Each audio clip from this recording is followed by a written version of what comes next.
लगता है। और सिलेक्शन के बाद मुझे लगता है सबको स्टारडम मिलता है, ऐसा नहीं है कि किसी पर्टिकुलर। हम आपके बहुत पीछे हैं।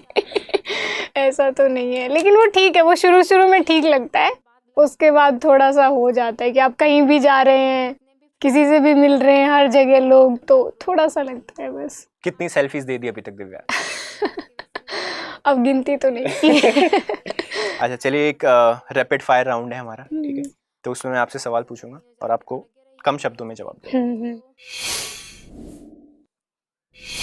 तो पहला सवाल ये है कि एक कोई सलाह जो आप 2 साल यंगर दिव्या को देना चाहेंगी, जो अभी तैयारी शुरू कर रही है 2021 में, 2020 में।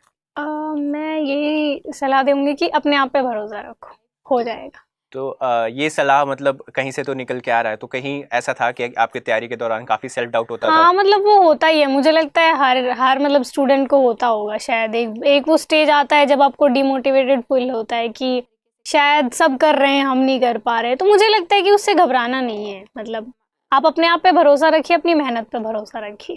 करेक्ट। सो हार्ड वर्क और smart work? Mixture. Okay, smart answer.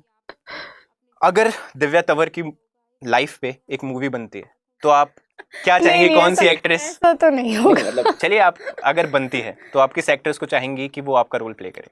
Rashmika Mandanna. अरे वाह, क्या बात है, मैं जरूर देखूंगा।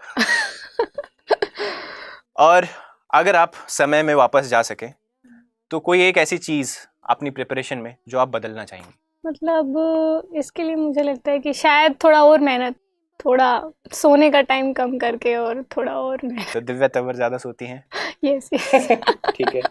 कोई 3 हैबिट्स जो आपको लगता है एक या हर एक यूपीएससी एस्पिरेंट में जरूर होनी चाहिए? 3 हैबिट्स। कंसिस्टेंसी, कि आप रेगुलर पढ़ रहे हैं, और हार्ड वर्क, और ऑनेस्टी। ठीक है, तो ये था हमारा रैपिड फायर राउंड। अभी सवालों का सिलसिला जारी रखते हुए एक सवाल जो मुझे लगता है हर आपके चाहने वाले और आपके जो एस्पिरेंट्स जो आपको एडमायर यू जानना चाहेंगे कि दिव्या तंवर ने पढ़ाई अच्छी ही, सिलेक्शन ले लिया, बहुत बढ़िया, पर खाली समय में क्या करती थी दिव्या? मैं खाली समय में सोती थी। अच्छा, सोना मतलब आपकी हॉबी है? Yes yes. ठीक है। और ब्रेक्स कितने ऑफन लेते थे पढ़ाई में, अगर दिन में आप पढ़ाई कर रहे हो? जैसे आप 2 घंटे पढ़ रहे हैं तो उसके बाद आप 10 मिनट का ब्रेक ले सकते हैं, कुछ कॉमेडी देख सकते हैं। मैं कॉमेडी नाइट्स देखती थी। अच्छा, yes comedy nights with Kapil. Yes yes. बीच में ब्रेक्स लेते रहना जरूरी है। बिल्कुल बिल्कुल। इस बारे में बात करेंगे दिव्या कि आप एक बहुत साधारण से परिवार से आते हैं। जी जी। आपके पिताजी का निधन 2011 में हुआ। जी जी। और उसके बाद आपकी माताजी ने ही आपको पाला है बेसिकली, और आपकी तैयारी में। तो माताजी का क्या रोल रहा है, अगर आप थोड़ा बहुत उसके बारे में बताएंगे तो? मतलब मम्मी का बेसिकली मैं उनको देख के मोटिवेट होती थी कि मुझे ऐसा लगता था कि शायद उनके लिए मुझे करना है ये सब। तो बेसिकली बस मैं अपने मोटिवेशन के लिए, मुझे लगता है मम्मी एकमात्र थी कि मतलब मैं वहाँ से मोटिवेशन लेती थी। और उनका मतलब सहयोग तो रहा ही है। जैसे मैं पढ़ती थी तो मुझे घर का कुछ काम नहीं करना होता था, मुझे सिर्फ पढ़ना होता था। तो ये जो सहयोग, मतलब इमोशनल भी, और वो आपको वैसे भी सहयोग कर रही है कि मतलब आप पढ़ाई करिए सिर्फ, तो मुझे लगता है बहुत बड़ा फैक्टर है मेरी सफलता में। और दिव्या, जैसे आप बहुत एक हम्बल बैकग्राउंड से आती हैं, रिसोर्सेज की भी कमी थी। जी जी। बहुत सारे लोग जो आपके बैकग्राउंड से, आपके जैसे बैकग्राउंड से आते हैं, वो शायद दिल्ली नहीं जा सकते, कोचिंग नहीं ले सकते, है ना?